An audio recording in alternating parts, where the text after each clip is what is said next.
Concentración administrativa, ¿sí? Bueno, esta clase, tipo de administración es la que implica la distribución de la competencia administrativa de un órgano superior a uno de menor jerarquía, lo cual aumenta el ámbito de sus actividades. Pero quedando siempre sujeto al superior jerárquico, ¿sí? Toda vez que no constituye una persona jurídica diferente, sino que es parte del órgano administrativo. Como habíamos visto en las clases anteriores, centralizar era canalizar todo en un solo ente administrativo. La descentralización era trasladar, compartir esas facultades, esas potestades, ¿para qué? A través de una persona jurídica y un funcionario a cargo de la misma se desarrollaran las actividades. Acá está la desconcentración, que siempre va a tener dentro de un mismo organismo, va a ser desconcentrado, descargado una parte y le voy a ampliar a este elemento, perdón, esas facultades para poder ir desarrollando las actividades, pero siempre va a estar sujeto al superior jerárquico. No se crea una figura, una persona jurídica independiente, autónoma, no. Es como están los secretarios de la presidencia y hay subsecretarios, ¿verdad? Ustedes se apoyan, ministros, viceministros, ¿verdad? Ahí vamos ampliándole las competencias. ¿Estamos? Ok. Continuando acá. Disculpe, ¿podría repetir el ejemplo? Ok, Alexa, sí. Tengamos presente que aquí no se va a crear una figura jurídica nueva, independiente, autónoma, sino que ya tenemos con la delegación crear estas personas jurídicas e internamente el funcionario, el superior jerárquico de la misma, puede delegar competencias para ampliar el ámbito de actividades de un subordinado, de uno de menor jerarquía, ¿sí? Vamos, un ministro, un viceministro, están los secretarios de la presidencia y hay subsecretarios de la presidencia, ¿sí? Se va creando esa figura de subalterno, ¿me entienden? Pero típico sería esa figura, pero también se puede ir apoyando de otros tipos de formas de denominarlas, pero que siempre van a ser subalternos, que no van a estar independientes ni por encima del de mayor jerarquía, ¿sí? Sí, muchas gracias. Bueno, Alicia. Bueno, entonces ahora vemos estas clases de desconcentración administrativa. Antes de estas clases de desconcentración, vamos a darle un poco de lectura a lo que el licenciado Hugo Calderón nos apoya con su texto, ¿verdad?, de Derecho Administrativo. Hugo Calderón indica que la organización administrativa desconcentrada es una concepción nueva y algunos de los autores de Derecho Administrativo la ubican como un término medio entre la centralización administrativa y la descentralización administrativa, ¿verdad? Está en medio de ambas. La desconcentración administrativa nace como contraposición a la centralización administrativa. Con aquella se busca eliminar el excesivo centralismo que hace que la administración pública se torne lenta en sus decisiones y evita la rigidez del centralismo burocrático. Para el maestro Gavino Fraga, la desconcentración consiste en que es la delegación que hacen las autoridades superiores en favor de órganos que le están subordinados de ciertas facultades de decisión, ¿sí? A lo que les digo, tiene que ser uno de menor jerarquía que le voy a dotar de facultades para que pueda tomar decisiones, ¿sí? por lo general, como ya hemos visto aquí, ministros y viceministros, ¿verdad? Tienen sus competencias delegadas y dentro de las mismas pueden ir tomando decisiones.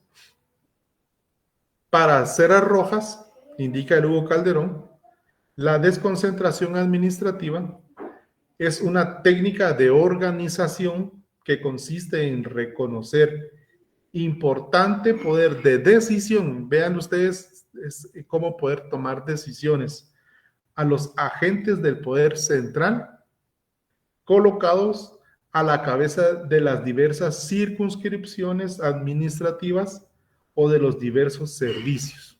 ¿Ya? Es de darles elementos para poder ir tomando decisiones y no que la actividad se vaya haciendo burocrática y se vaya haciendo lenta, tardía, ¿verdad? Para ir desarrollando y trabajando en sus actividades cotidianas. Ahora sí, pasamos a las clases de desconcentración administrativa. Tenemos aquí central o interna.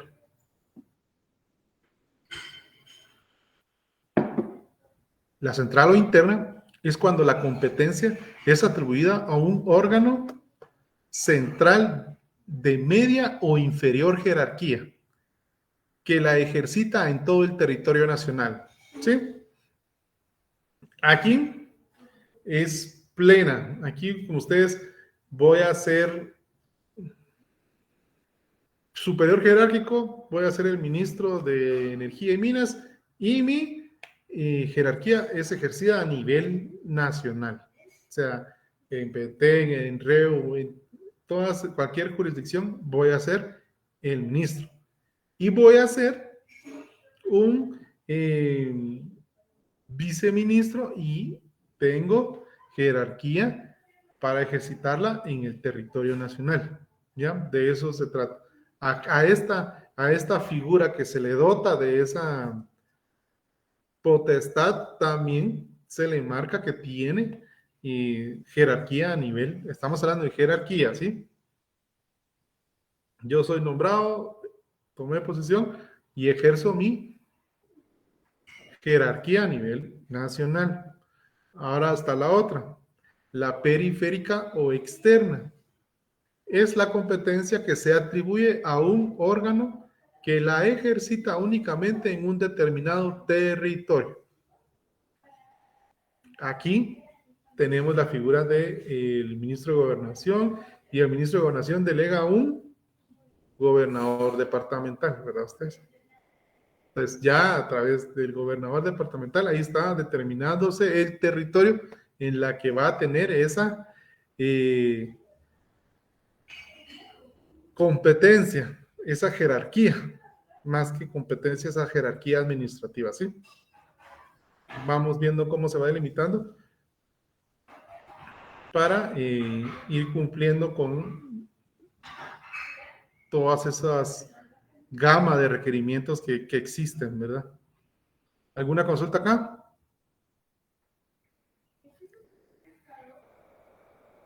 ¿Vamos bien? Ok. Continuemos, pues, chicos.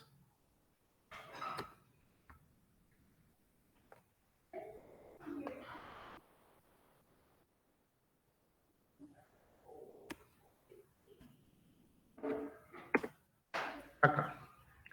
Ahora tenemos ventajas y desventajas de la desconcentración.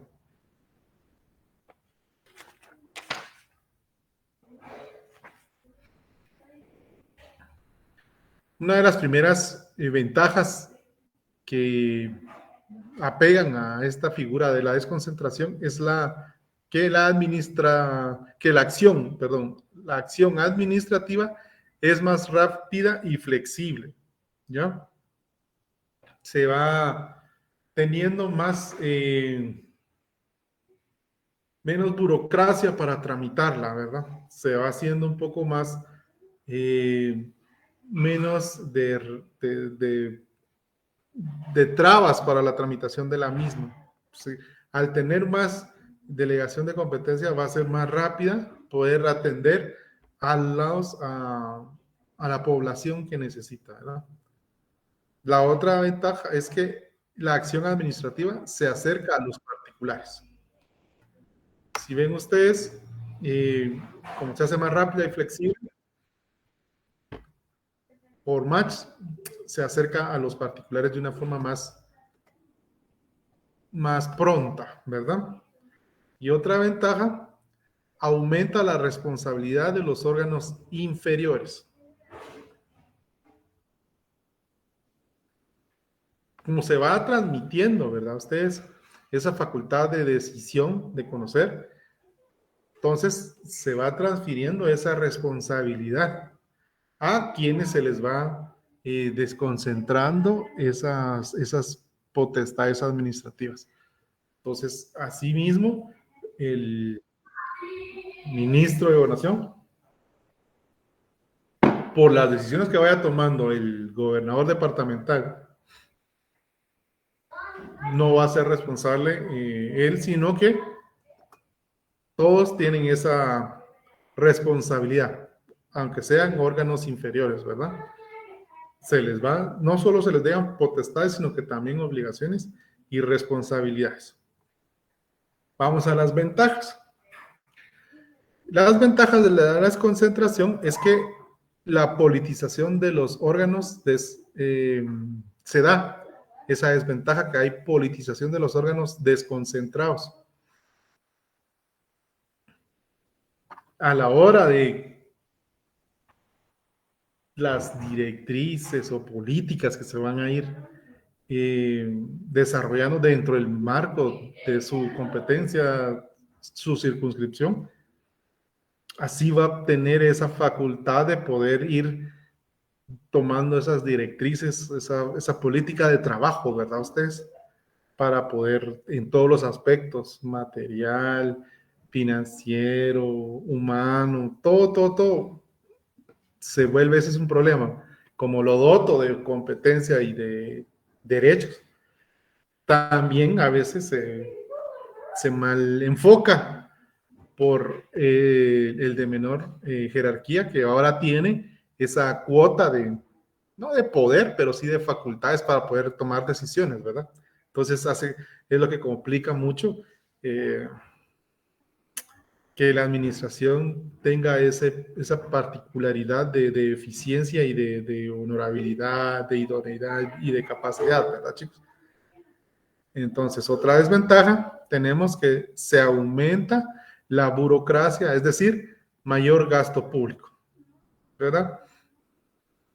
Acá, como yo soy el que voy a tener la facultad, voy a tener como que ese don de poder ir recabando e ir nutriéndome de lo que se necesite para que la institucionalidad funcione.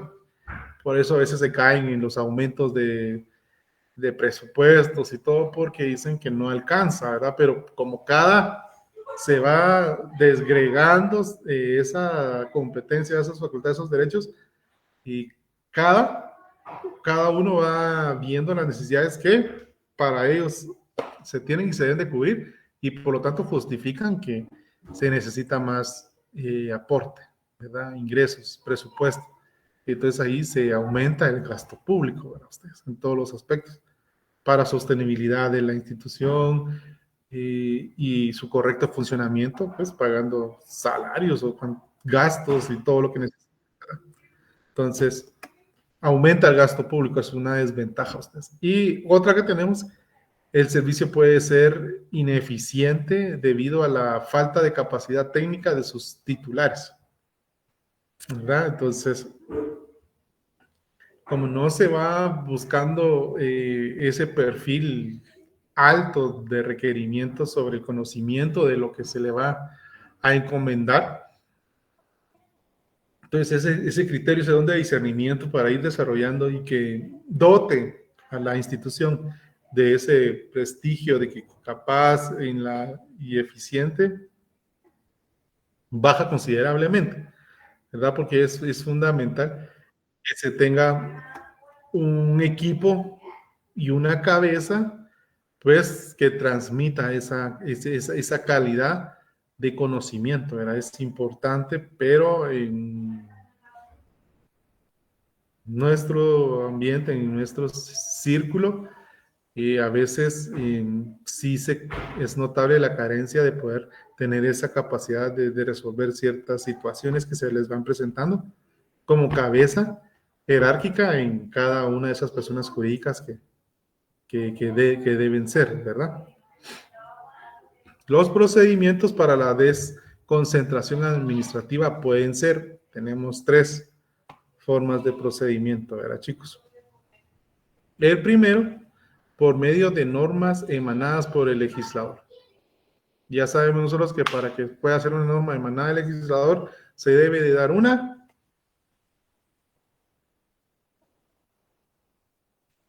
¿Alguien que me apoye?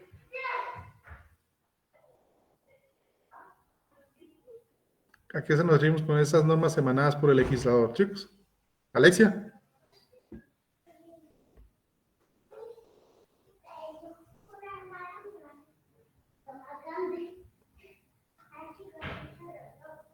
Propuesta de ley, sí, una iniciativa, ¿verdad, chicos? La persona, la institución, el órgano, a través del superior jerárquico, elaboran y contemplan dentro de esa propuesta de iniciativa la necesidad de tener esa normativa que les da facultad para dar esa desconcentración, ¿verdad? Si no se ha podido realizar de una forma distinta. Entonces, sí, ese es el procedimiento para que el legislador pueda emanar normas, ¿verdad? El otro procedimiento, por disposiciones emanadas por el organismo ejecutivo. Ya sabemos que el organismo ejecutivo no es solo el presidente, ¿verdad, chicos? El organismo ejecutivo está compuesto por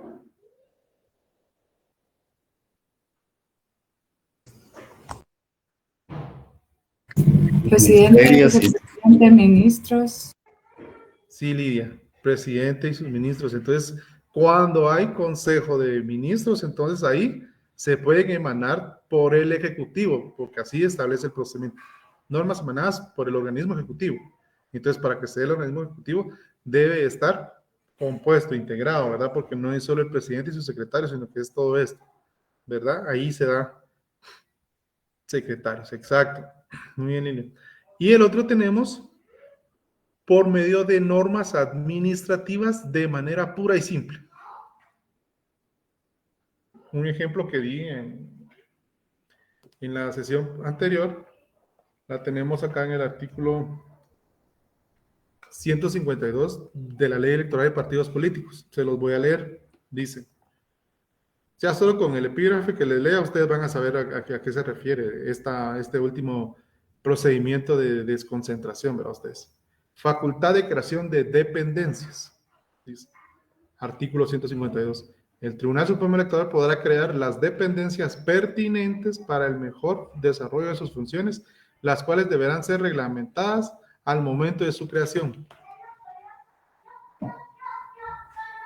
Ahí lo último. Esas reglamentadas ya son normas administrativas de manera pura y simple, ¿verdad? Y pregunto, el Tribunal Supremo Electoral para poder crear una figura, una persona jurídica que necesite y posteriormente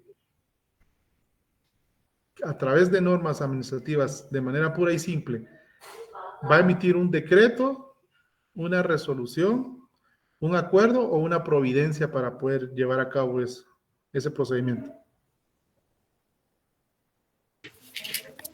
¿Un acuerdo? Muy bien, sí, Melvin, un acuerdo.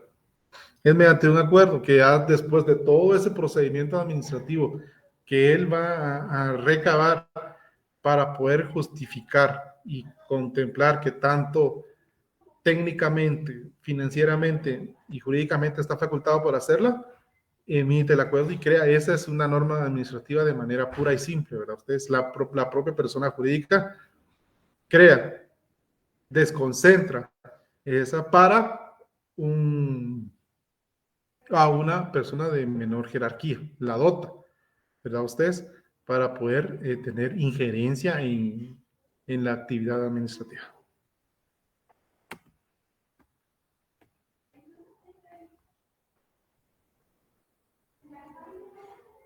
Ahí está.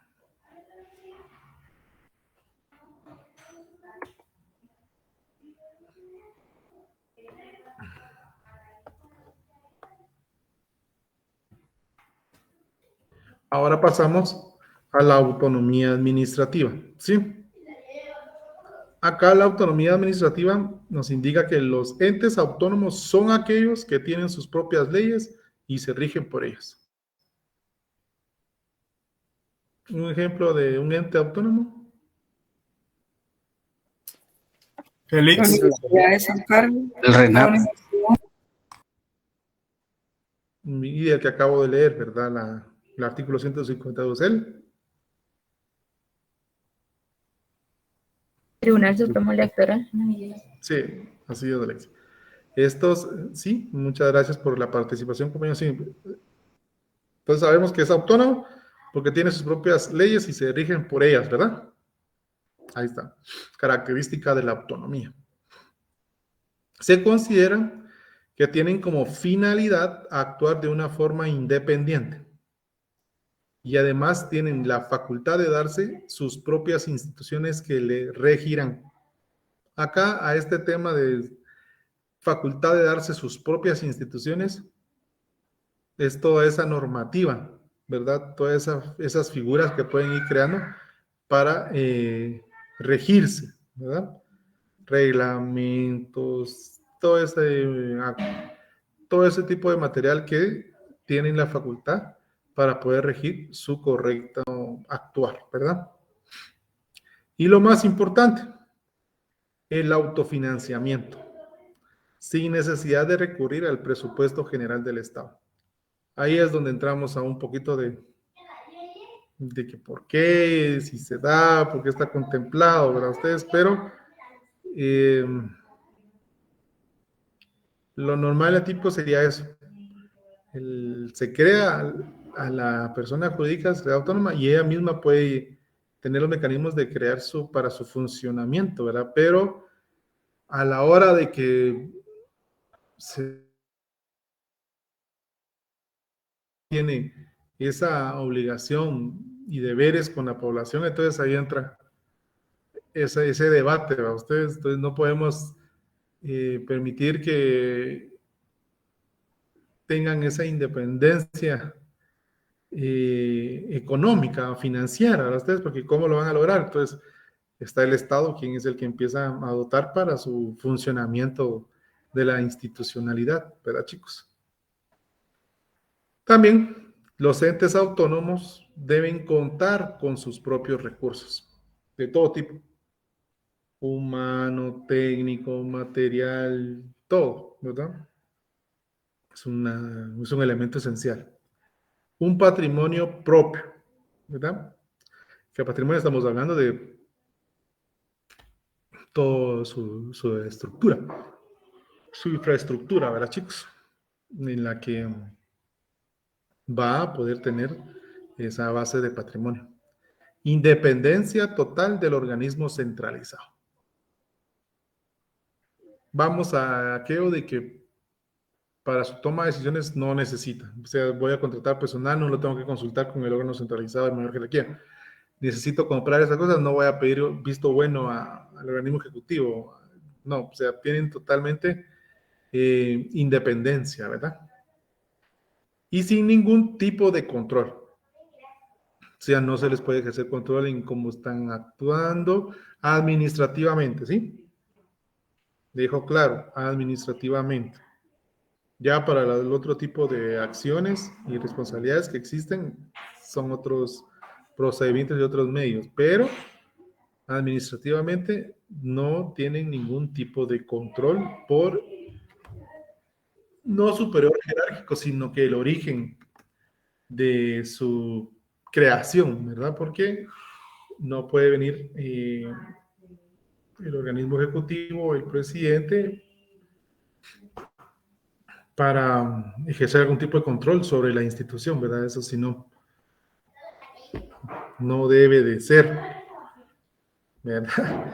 Pero la doctrina eso nos manda. Pues no manejan fondos públicos. No va a haber ese control porque no manejan fondos públicos, ¿verdad, chicos? Pero vean ustedes el actuar de la Contraloría General de Cuentas, ¿verdad? Que se ejecute todo y que la plata que se gaste bien. Si son autónomas, no deberían de gastar plata del Estado. Al no tener plata del Estado, la Contraloría no tiene su don de ser. Por lo tanto, si manejan y les damos plata del Estado, necesitamos una institución que tenga ese carácter de vigilante y controlador. Por algo es la Contraloría General de Cuentas, para tener ese control del erario estatal, ¿verdad, chicos? Entonces, si lo ven ustedes en el juego de palabras, quitamos sentido y luego le damos sentido para ir compensando, justificando la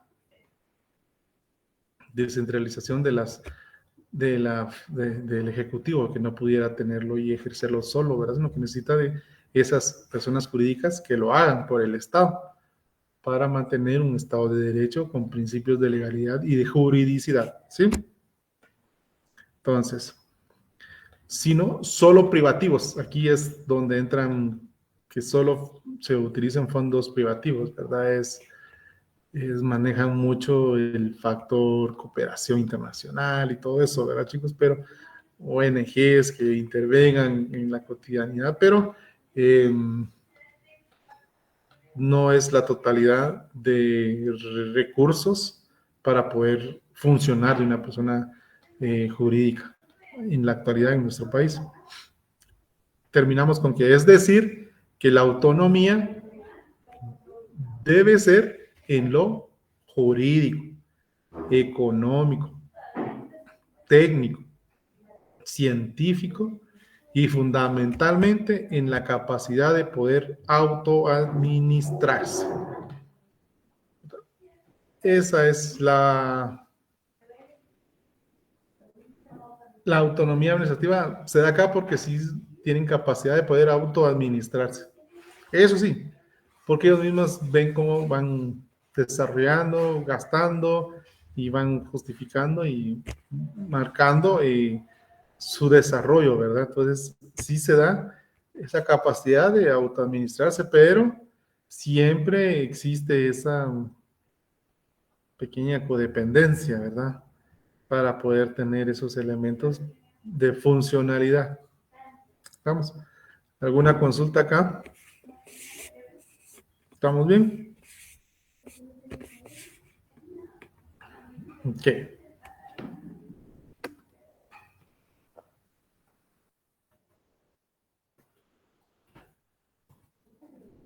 Tenemos ahora la autonomía administrativa, chicos, clases de autonomía administrativa. La primera, autonomía territorial. Esta autonomía territorial se basa total y plenamente en el territorio y puede adoptar diversas formas de organización. Ya puede ser por regiones, por zonas, divisiones. La principal autonomía territorial conocida en Guatemala es el municipio. Son personas jurídicas autónomas territorialmente, el municipio. El departamento no, porque el departamento es todo. Y el departamento en sí no ejerce autonomía, sino que son los municipios. ¿Ya? La figura para poder enmarcarlos y mantener un grupo, una regionalización, ya es por departamento, ¿verdad? Ustedes. Entonces, como tal, por eso nosotros basamos en que el municipio es la figura de autonomía territorial por default, ¿sí? Ahí es donde se ve reflejada toda esa autonomía jurídica, técnica, económica y todo que vimos en anterior diapositiva, ¿sí? Bueno, luego continuamos con la autonomía institucional. Se basa en los servicios públicos. Aquí, netamente, servicios públicos. Tenemos pago, ¿verdad? Ustedes. Tenemos en las funciones técnicas a cargo de las organizaciones autónomas. Entonces, ahí entran todo esto que se ve enfocado y encaminado a los servicios públicos, ¿sí? O en las funciones técnicas que se vayan a ir desarrollando. La otra autonomía que tenemos es la autonomía por colaboración. Esta se basa en funciones administrativas propias del Estado y que se trasladan a organizaciones autónomas privadas que trabajan con independencia del Ejecutivo. ¿Ya? Aquí si ven ustedes vamos mezclando todos esos elementos que se van materializando conforme las necesidades y el actuar de y cada una de esas personas autónomas. Aquí contemplamos como primera figura eso de colaboración, ¿verdad? Ustedes, pero netamente son colaboraciones en las funciones administrativas propias del Estado que inicia proyectos y todo, y ahí entran de esas ONGs, ¿verdad? Ustedes, que no son lucrativas, pero es a través de toda esa actividad se trasladan a organizaciones que es autónoma y privada, ¿verdad, chicos?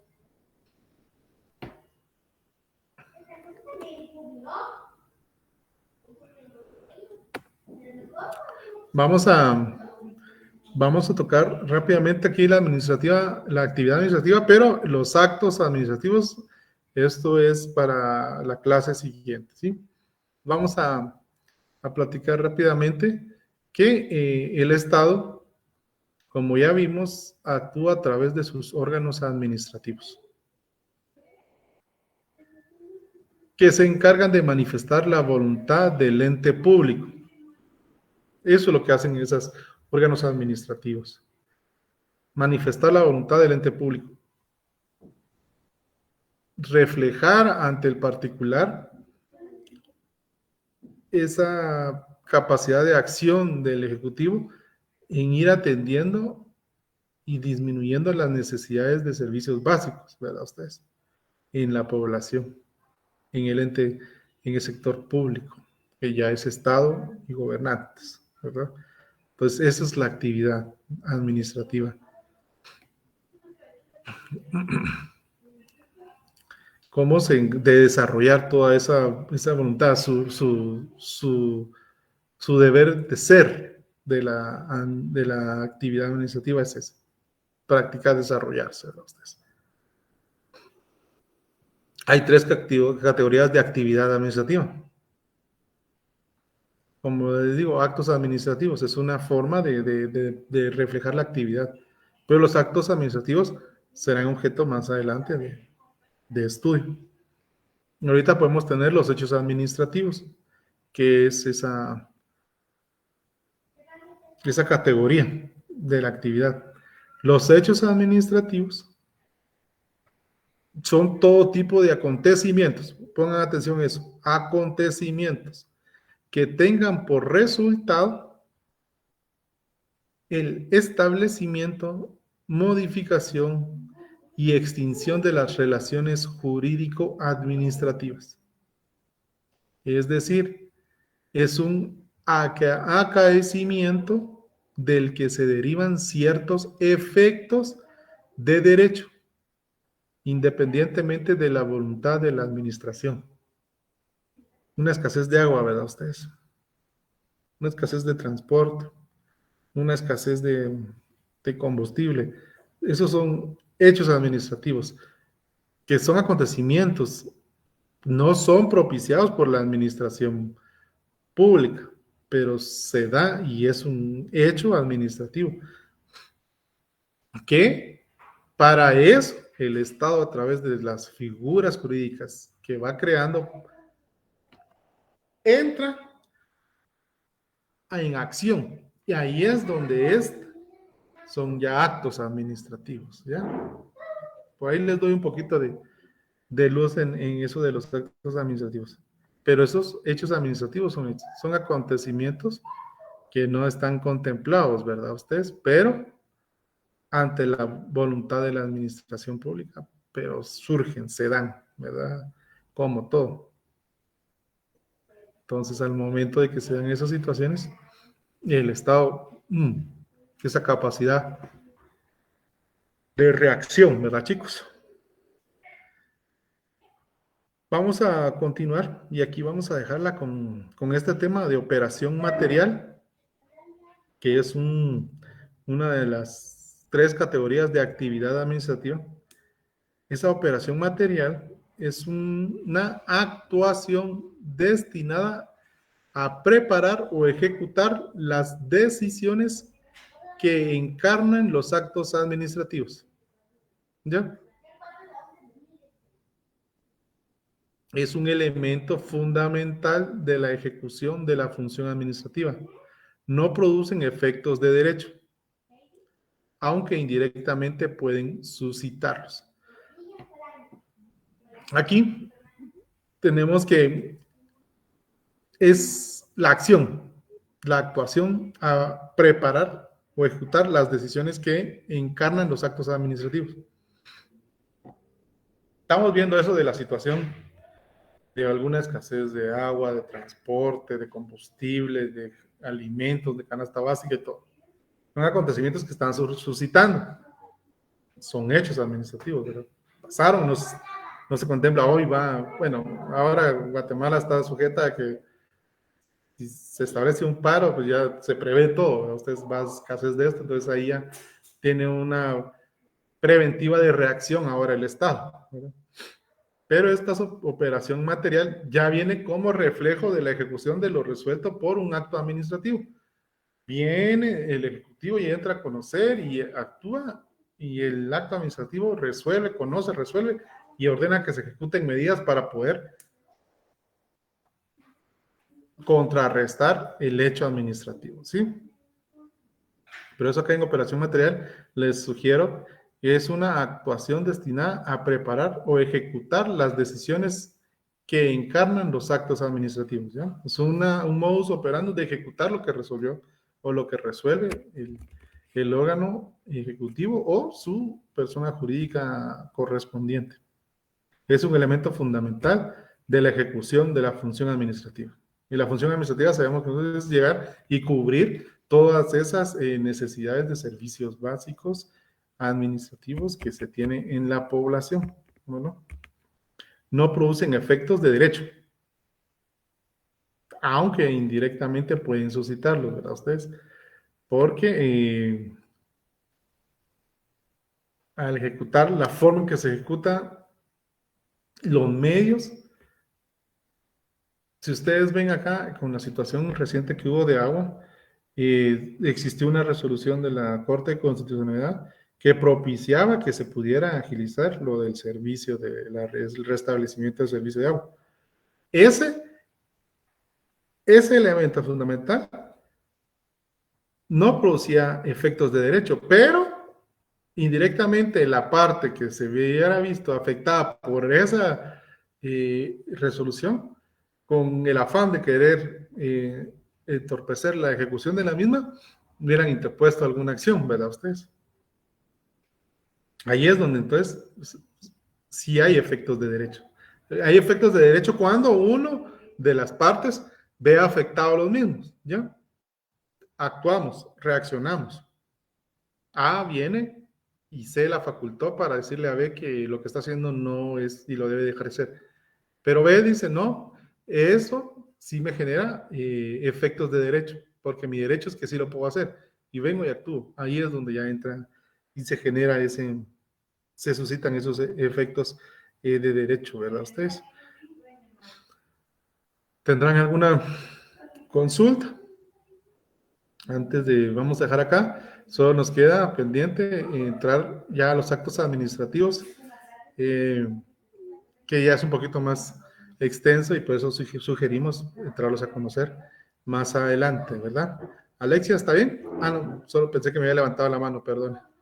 Entonces, vamos a detener la grabación, chicos, y si alguien tiene alguna consulta fuera de la cátedra, no tengan pena, lo pueden realizar.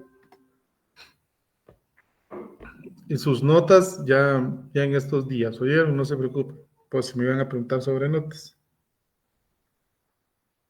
Todos 40, por cierto, le digo. Eso, ¿no?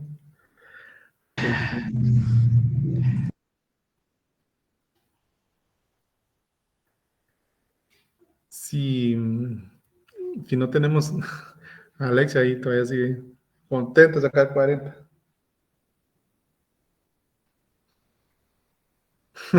No, hombre, Marlon, está bien. No, hombre, ahí chicos, no se preocupen ahí. Todos bien, hombre. Bueno, pues chicos, si no tenemos alguna consulta, por mí ha sido un gusto poderles servir en esta noche. Y pues les deseamos ahí que tengan un buen descanso. Creo que todavía tienen clases, pero un buen fin de semana para mí. Si así Dios lo quiere, nos miramos el día lunes, ¿sí? Muchas gracias, licenciado. Buenas noches. Buenas Buenas noches, licenciado. Buenas noches a todos, que descansen. Buenas noches, Lee. Mucho gusto. Lilian, igualmente, mucho gusto. Pasen feliz noche. Gracias, igual.